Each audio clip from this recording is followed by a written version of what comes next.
The resident. All right. Well, since it's Fun Friday, we just leave that as the joke, right? Welcome Okay. everyone to the land of the residents. I think we're live. Is this thing working? It said, Is this thing on? Yeah. Okay. It looks like it's going. Let me make sure my sound is off. All right. Good. So, welcome everyone. Friday the 20th of May, 2022. John Lavenia here with you for fun, thrills, and excitement.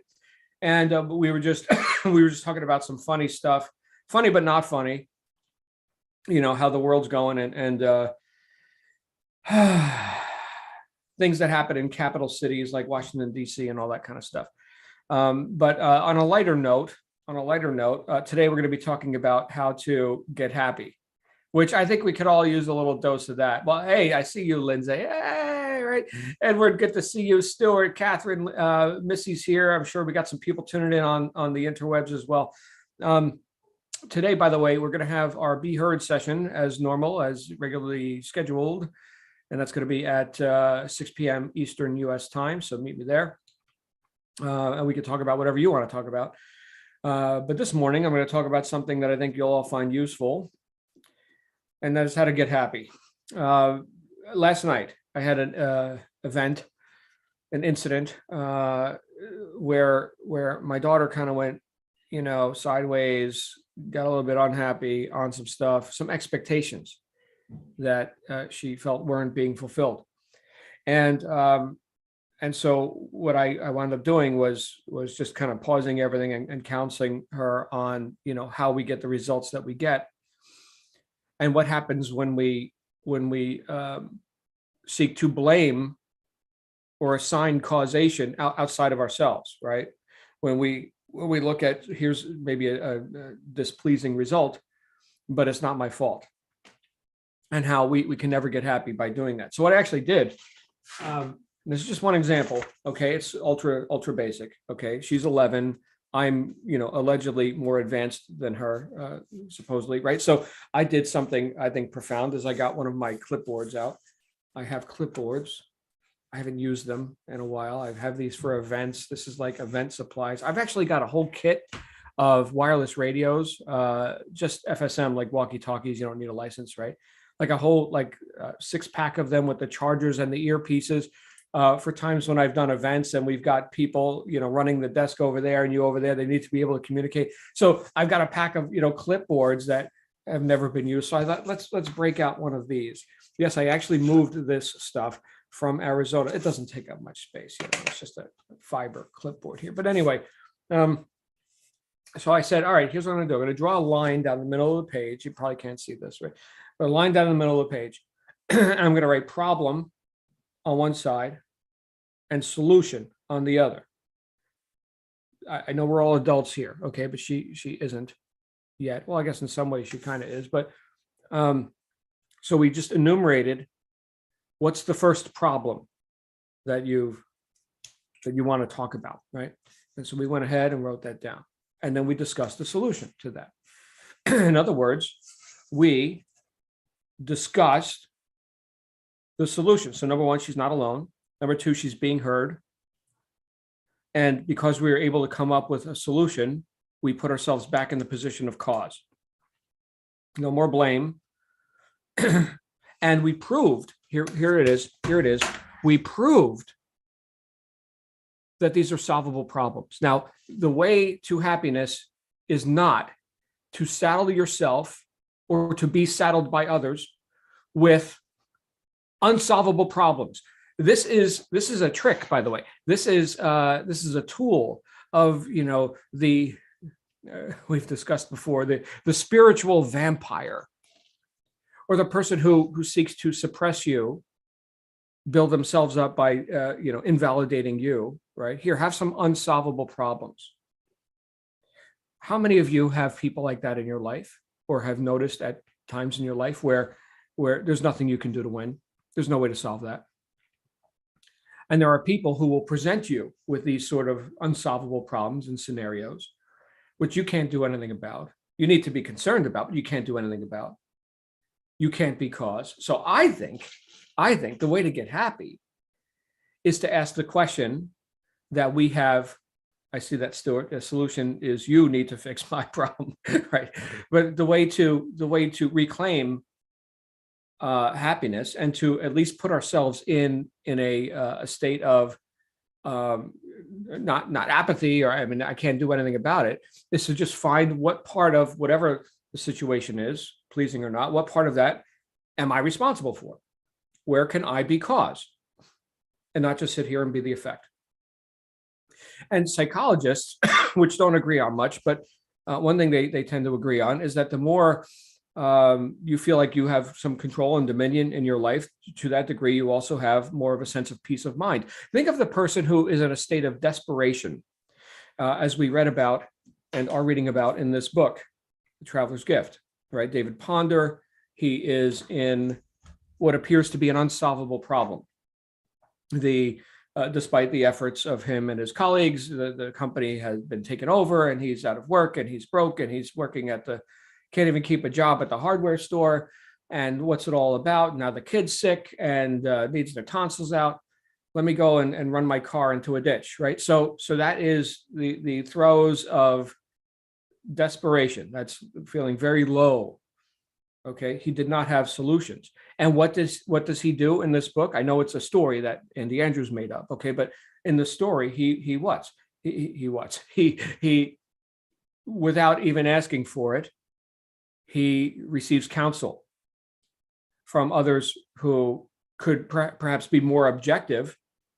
I mean, they were dealing with their own crap too, right? Harry Truman, Solomon, right? It's not like, hey, I've arrived, man, and I don't have to learn anything either. But they're just further down the path, just like I am, compared to my daughter. They're further down the path with applying principles into life and problem solving and stuff like that. I'm still fascinated. Excuse me. I'm still fascinated by the old story of Solomon with the sword and the baby. Right? Here's the two mothers. One says she is, the other, and which one's the real mother? Well, give me my sword. We'll cut the baby in half. They can each have half the baby. The real mother is going to say, no, spare his life. No, if he has to go live with her, fine. Okay. So what kind of wisdom does it take to be able to now that's pretty bold. I mean, these days, how many leaders or, wise men and women do we have, who could, come up with a solution like that? Well, that's why we seek counsel, right? Because I can't be all things to all people. I don't know everything. There are other people who have solved problems, which may seem like a big mountain, a problem. Oh my goodness. And to them, they've done it. I mean, think of guys like Trump. All right. So here's a guy who has created multiple enterprises. Some have risen to billions of dollars. Here's the skyscrapers. Some have fallen on their face. Anybody remember Trump steaks?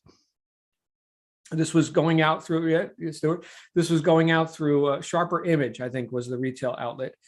I remember the poster. I walked through the Sharper Image, and are those stores even still around? They used to sell all kinds of like gadgetry and things that I've got the air ionizers. It stands in the corner and it blows a little tiny bit of ozone to clean the air, right?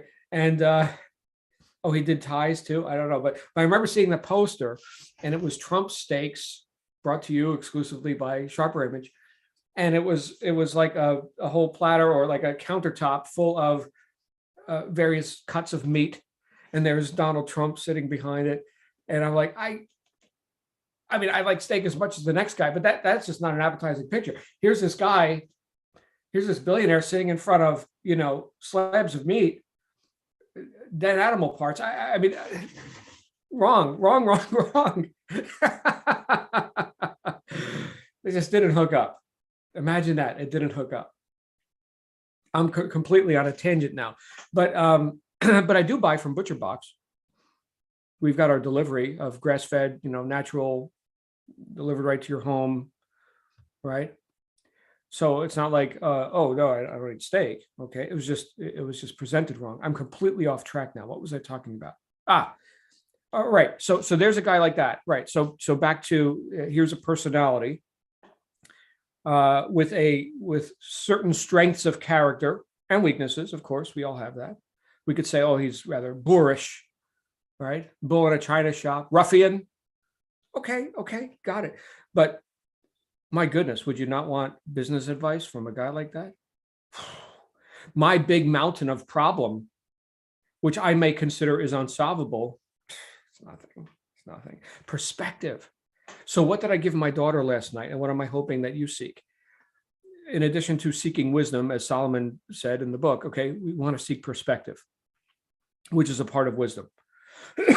Excuse me. If wisdom is applied knowledge, knowledge put into action, well, does that not also come with perspective? It does. It does. So when we can see problems and solutions at the correct order of magnitude, this is not a mountain. This is a molehill. This is not unsolvable. This is quite workable. Okay. When we can do that, it puts us back in the driver's seat, and we feel like, yeah, we do have some control and dominion in our life. Let me go ahead and calm down. Calm down, John. Calm down. Missy, calm down. Okay.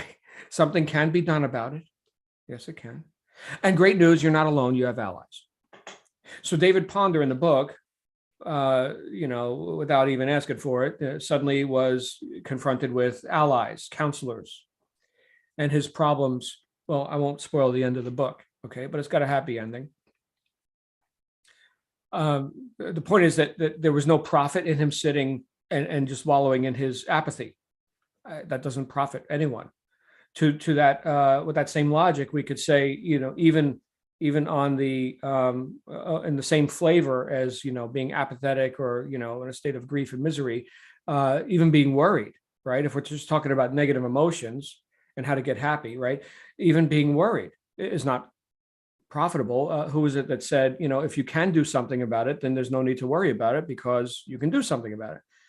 And if you can't do something about it, well, then there's no need to worry because you can't do anything about it, right? So worry is never profitable. And yet, how, again, speaking for myself, how easy is it to just fall into that? I can't, I'm the effect, I'm worried, oh, what if this happens? And projecting all of these, outcomes that aren't real. As Samuel Clemens said, I've had thousands of problems in my life, most of which never actually occurred. But are the emotions real? Yeah, real nonetheless. I remember a story from Brian Tracy. This was out of The Psychology of Achievement. And he told this story of a salesman. Have I ever told you guys this story before? I have? Then I won't tell it. Okay. No, I have. Okay, great.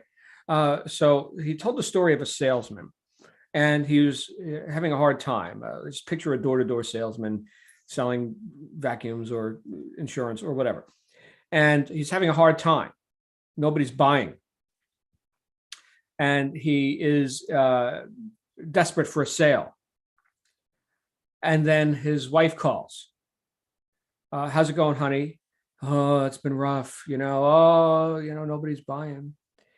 And she said, well, that's okay. Don't worry, because we just hit the lottery and got $1 million coming. That's amazing. Oh my goodness. Yeah. And he completes, because he's a man of action, he completes his route of, knocking on doors or whatever the action is, and makes sale after sale after sale, enthusiastically, unattached, right? Like we've talked about many times, Missy, right? With full intention, but not, I'm desperate, rat, cheese, right? No, none of that. Okay, sale, gets home, swings open the door, honey, where is it? Where's the lottery ticket? And she says, April Fools. I knew you were feeling down and I thought I would cheer you up. Now, once he got done strangling her, we could assess, were the emotions real? Was that emotional shift from I can't to, and I'm rocking it, right? Was that real? Yeah, it was real. What was the data accurate? No. So in that same way, here's a fortuitous datum, okay, which may or may not be the truth. Okay, well, in the same way with things that we worry or concern ourselves with, is it the truth, right? This problem, right? Or your interpretation and your story about the problem. I mean, look, we've got in modern world, we've got all kinds of problems that we could put our attention on, which are blown up and augmented to the point where it sells advertising space on mass media. Yeah, that happens. Does that mean that it like, do you expect that you're getting the truth from mass media, right? Or whoever's running the narrative? So now I mean, I can look and I could say, well, right there, that's the problem, right? Is lies being disseminated to the world and causing people to hate each other and think wrong thoughts and give away their, sovereignty and liberties and everything else. Okay, so yeah, I can get now. Do I need to get worried about that? No. I mean, if I can do something about it, and I do by carrying the message of success and in the realms where I have causation, where I have reach and I have influence, yeah, I can do something about it. So no need to worry about it. And lots of people are waking up. If I can't do something about it, well then, worrying about it. I mean, does that make me more effective? Here's the bottom line. If the question that I need to ask myself is, what part of this can I be responsible for? What can I do? What action can I take? Well, then does it make me more or less able to take right action if I'm in a lower emotional state? Less, obviously. So I think it's not only a happier place to be, obviously, but it's also a more responsible place to be for us to be aware of our emotions before we go into a situation, whether it's a communication with my daughter, where we're going to talk about problems. Go ahead and put my armor on. I will remain cause in this conversation. I will objectively look, I will hear you, and I will present solutions and we can discuss them, but I am not going into agreement. No agreement with the misery. I'm not, misery loves company. All right. So put that armor on and be willing to look and listen objectively. Just don't jump into the pit. Okay. Similarly, before I take some action, let's say calling a customer or putting out the advertisement or writing the email or whatever, let me check my emotional state. Am I begrudgingly, with a low sense of expectation? Am I just going through the motions? Man, this sucks. They're probably not going to buy anything anyway. This email is going to suck. Nobody's going to click on it. Oh, really? Okay. You just need to hold your horses, John. Go get happy. What's good and right about this situation?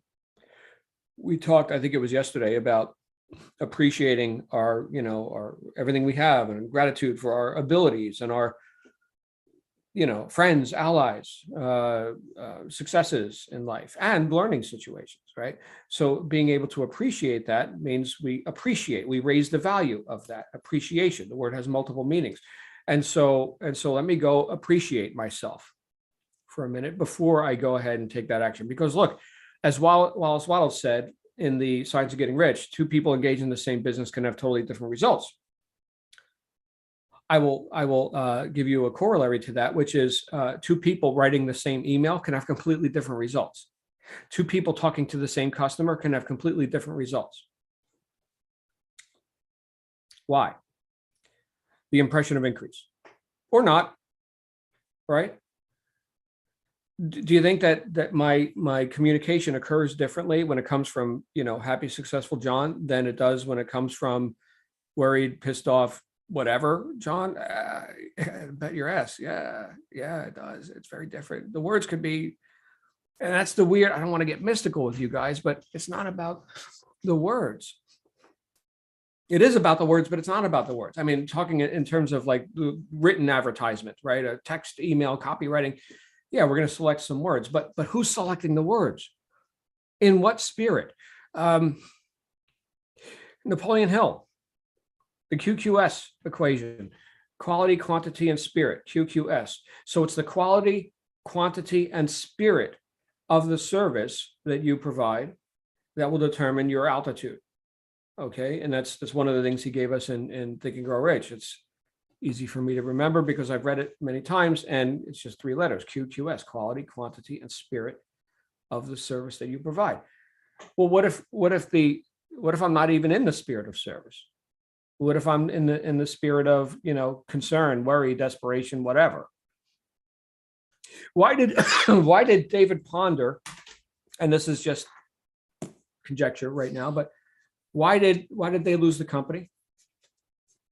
Did it occur to you when you read the opening chapters of this book, assuming you did, that all these guys were frantic? Previous book we read, Pitch Anything, right? Pitch Anything. Warren Claff, Frame, The Frame. Did these guys, were they in a winning frame when you read the opening chapter? They were already losing. They were losing. They were hanging on with fingernails. They were desperate. There's no way they could have won that.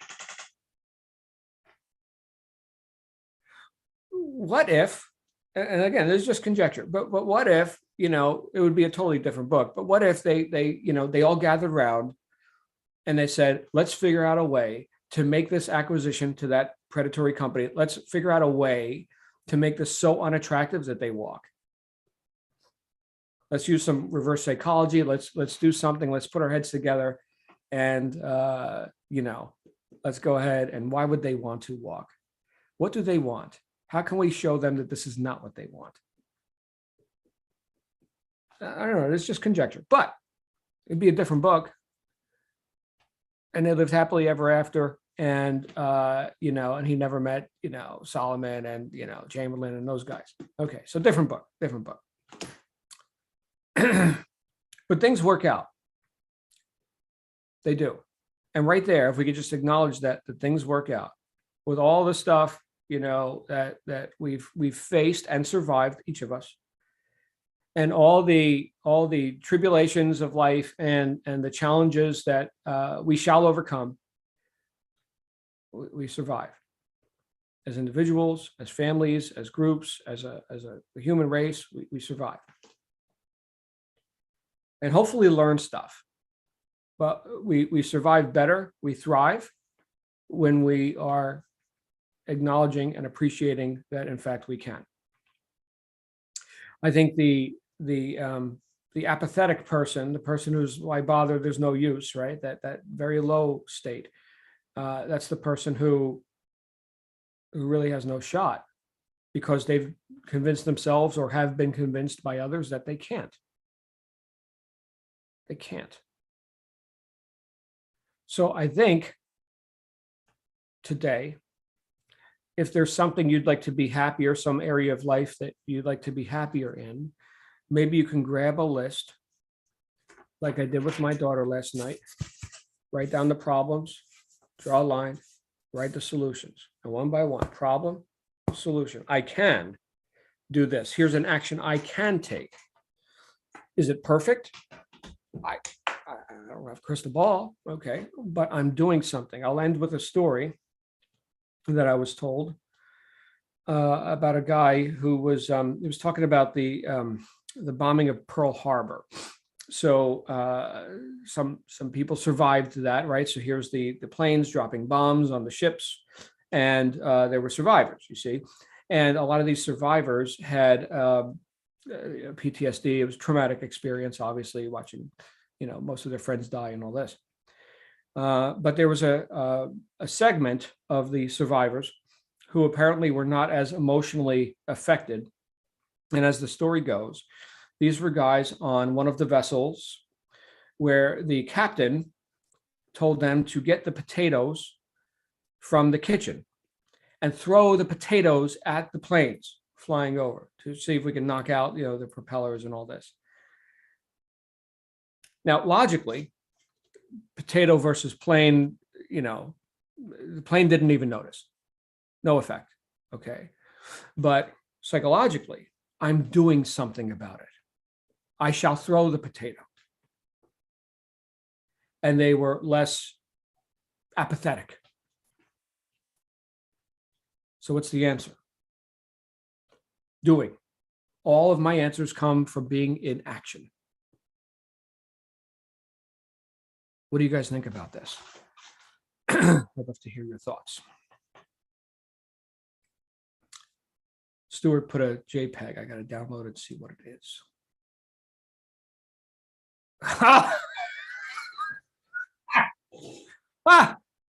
All right, here it comes.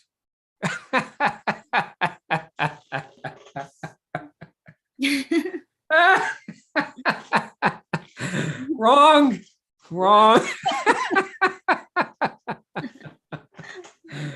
All right. Who do I hear? Lindsay, Missy, who's talking? Lindsay, go ahead. No, I was just laughing. That was funny.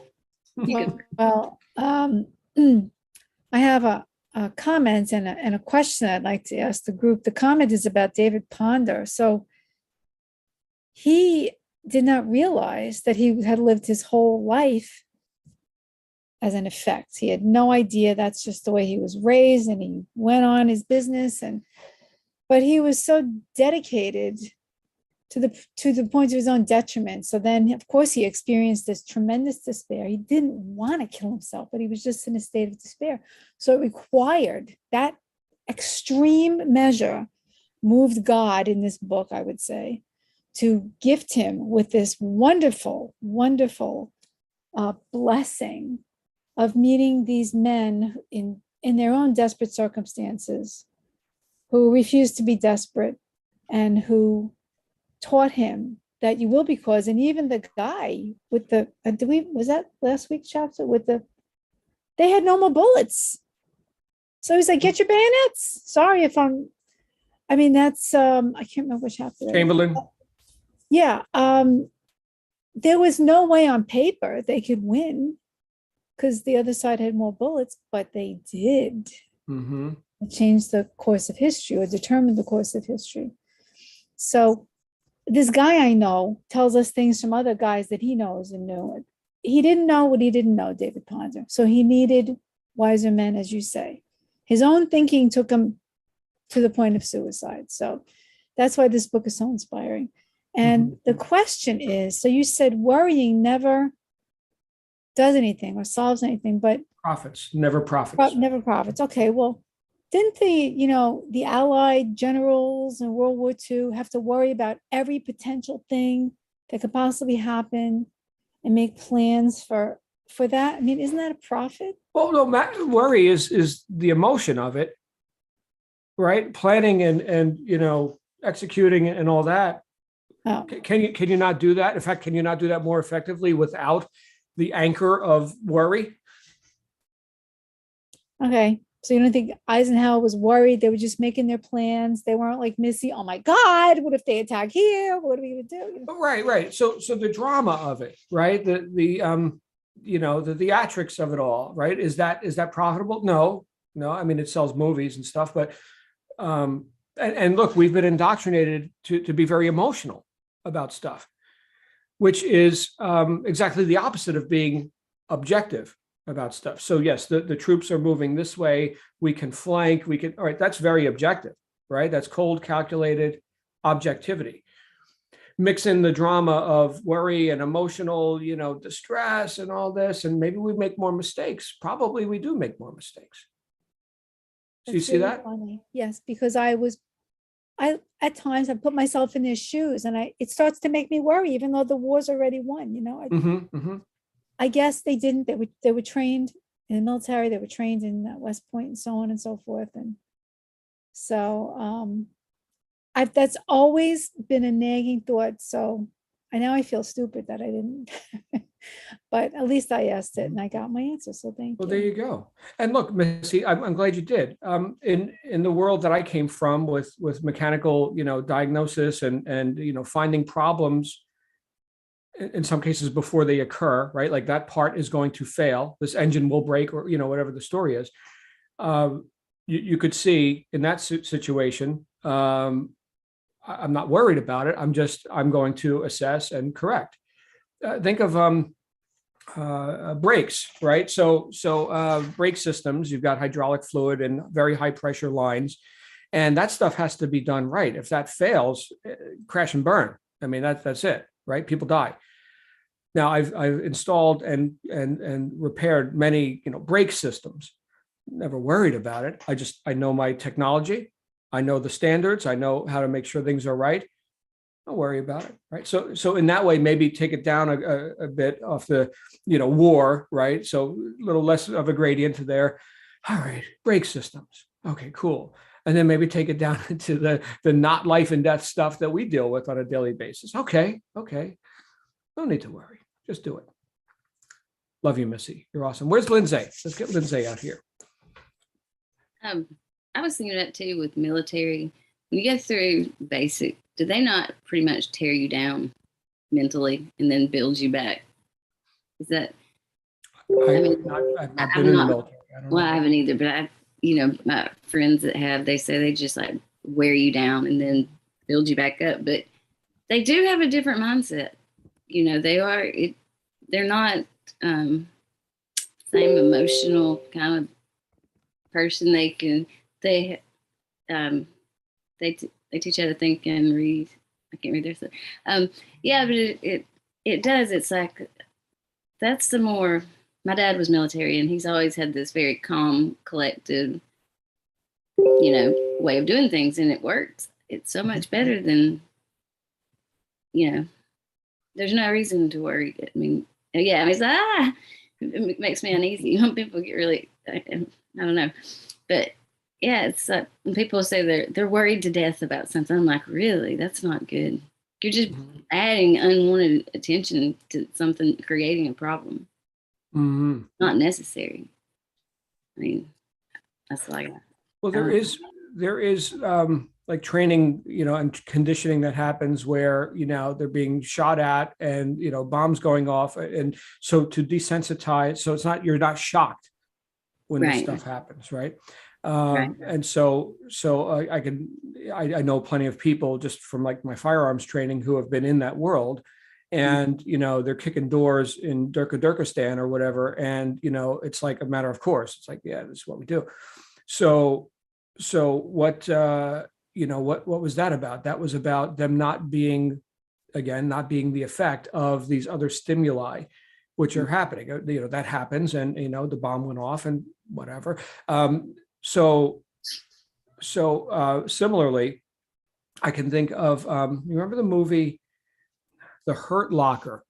The Hurt Locker. It was about this guy who's the actor? He also played in like some superhero movies and stuff, but his job was he disarmed bombs. Okay. And he disarmed more bombs than anybody in the armed forces, right? He was like the bomb expert guy. Okay. And he almost died lots of times, right? With bombs going off and all this. And anyway, it was time for him to rotate out after his like 5th tour or something. And he went back home to his wife and daughter. And at one point in the movie, she said, can you go to the grocery store and get cereal? And they're dealing with their domestic life now, right? There's no bombs going off and whatever. And so he's in the grocery store, and in the United States, if you could picture, right, your typical breakfast cereal aisle, which is just a wall of every kind of cereal you can possibly imagine, right? And he's sitting there looking, and he doesn't know what to buy. And he's just standing there staring at this huge opulent variety of luxury items in this case, right? And finally, he just grabs whatever box was closest, throws in the cart, goes home. At the end of the movie, he goes and takes a 6th tour or whatever. He's like, I got to get the hell out of here. I got to go defuse bombs. And he was happy. He was walking towards the bomb with a big smile on his face. I'm home, right? So, I mean, that sounds a little, it's kind of weird. All right, it's kind of weird. Like this guy, what do you think? You're used to doing that. That's what you're kind of programmed for. Right. So that level of living life on the edge, so to speak, with no worry about it. Right. This could kill me. Every day I could die. But that was his new standard. All right. And I'm not saying that that's what you should all do, is seek ways to almost die every day. Although it would certainly put into perspective, your problem is you don't know what kind of cereal to eat or something. Oh my, really? That's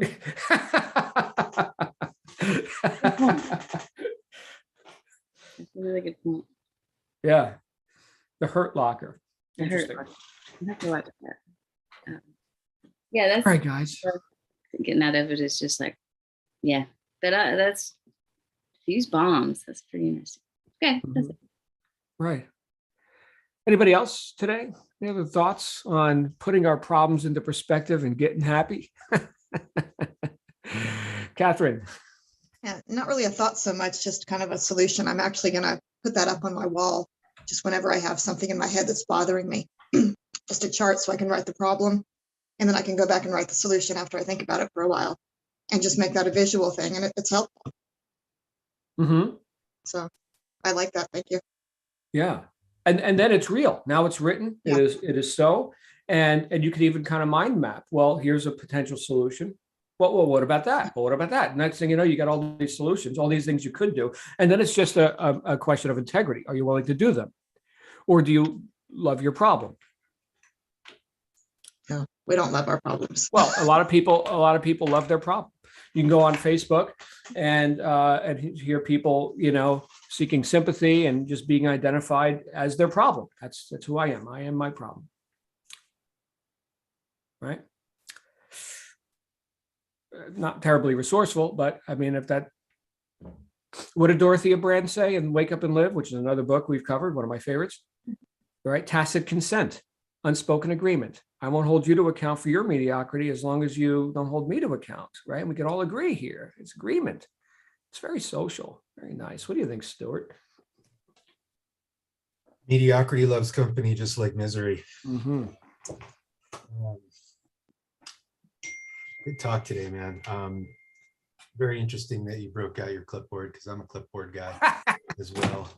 And this week was the first week in 2 years that I broke out my clipboard and talk about taking responsibility, taking action, being cause. This week I did my first commercial wilderness trips, working with groups in 2 years, right? And changed my life, man. I'm like, reclaimed my power, my destiny, my purpose. I'm flying pretty high, man. As a guide, as an outfitter, I mean, it's a whole interesting story how this all came about. As a group from a prestigious university in Texas that had contacted me a couple times over the last couple of years.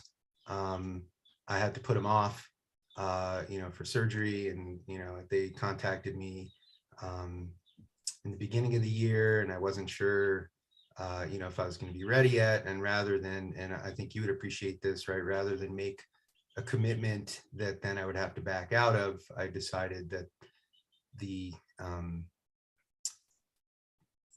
integrity decision was to say, I'd rather not make the commitment and then have to back out. Well, they contacted me a few weeks ago, and were asking for some consulting help. And so I wound up doing some consulting work with these guys. And then before I knew it, I was, talking myself into, other gigs and, being a cultural liaison for some tours with Native American community. Again, I'll share some of this stuff in more detail at another time. But anyway, yeah, like, no llamas, right? And very interesting that, part of my transition through my own personal dark night of the soul, this transition from feeling like David Ponder, right? Feeling like, I've lost my career, I lost my purpose. What am I going to do, right? And who is Stuart without the llamas, and all this kind of stuff that I went through. And of course now I'm working with groups, doing field archaeology and cool stuff, and just I worked all week with a group of like 20 college students from Texas, so it was pretty fantastic. As a guide, as an outfitter, problems and solutions is the name of the game for me, right? And Missy, I hear what you're saying about worrying about problems and things like that. And I think that as we've all been studying on these calls and the books we're reading, that there's this level of detachment that is important to have when we're dealing with these things, right? And I think when you're talking about like, you know, these military campaigns and situations, right, that, you know, if the people are running around, oh my God, you know, then they're not being as effective in terms of leaders and you know, being problem solvers, right? And I think that's a great analogy or a great lesson for all of us as entrepreneurs, right? You know, at any given moment, you know, we could have supply chain issues, you know, you're talking e-commerce, any kind of thing like that. You can freak out. Oh, my order's not being shipped, whatever it is, or my supplier, I can't get the t-shirts, I can't get the mugs, whatever it is, right? Take a deep breath, step back a little bit, figure out, okay, how am I going to solve these problems? John, I appreciated the analogy of the brake job, and immediately came to my head that, you know, it's one thing to do a brake job while the vehicle's in the shop and up on jack stands, and you have, you know, your manual in front of you, or you can look up which vehicle and which parts you need or whatever. It's another thing to try and do a brake job when your brakes fail and you're driving off the cliff, right? And so this concept, like you were saying, of identifying problems before they occur, right? And so for me, if I'm with a group out in the wilderness, right, and I see clouds building up above tree line, I know that eventually that's going to turn into an electrical storm or lightning. And, you know, I don't want to be up on top of a mountain with a group of people when lightning is striking all around me or whatever. So I think there's a certain, you know, again, that just translates to every aspect of our lives where we have a certain situational, you hear my chicks, I still have a box of chicks over here, where there's a certain situational awareness, you know, where I think it's about how we walk through life too, because at any given moment, you know, the sky could fall or whatever, you know, fill in the blank, right, at any given moment. And so if we walk through life with a certain level of awareness that we can identify problems either as they're occurring or before they occur, then we have a much better chance of being sober in our approach of how we deal with them. I think the more in it we are, the more frantic, you know, you tend to be with trying to deal with problems. So I appreciate all that, really, you know, great. And I think to me, what you're talking about, and I do the same thing.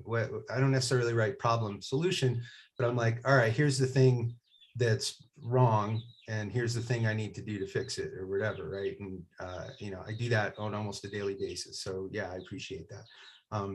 But to me, it's a way to reclaim our power, right? And I think, you know, the verbiage that you're using is to be cause. And immediately I'm like, yeah, man, it's just about, you know, reclaiming our power, you know, putting your hands back on the wheel, being in the driver's seat again, because I think it's so easy for us to get in that place of something's happening to me, and you know, getting into this victim mentality, even if we don't see it, right? That oh my God, something is happening to me, and you know, we're just washed up on shore, we're, you know, being slammed around by the waves or whatever it is. And the reality is, like you're saying, you know, the moment that you take responsibility, come up with a plan, take action, even if those things, even if your plan of action is not perfect, right?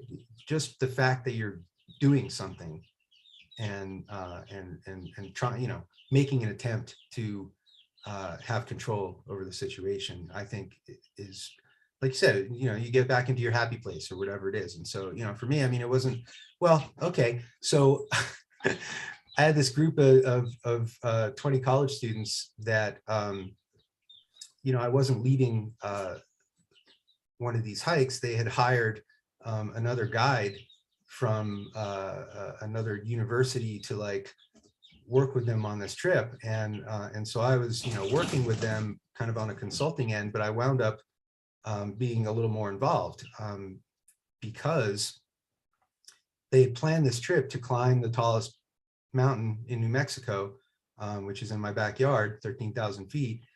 And, you know, it's still early in the season. There's feet of snow on the ground. We had very serious, devastating wind events in the last couple of months that blew down whole forests on the sides of the mountain. And so here are these guys, planning this hiking trip up the mountain. I was like, well, beware of blowdowns. I didn't realize how bad it was, but essentially the trail is gone and the whole forest is just pickup sticks with, 6, 8, 10 feet tall of fallen trees. And so, this group, they got lost and they got stuck in the snow.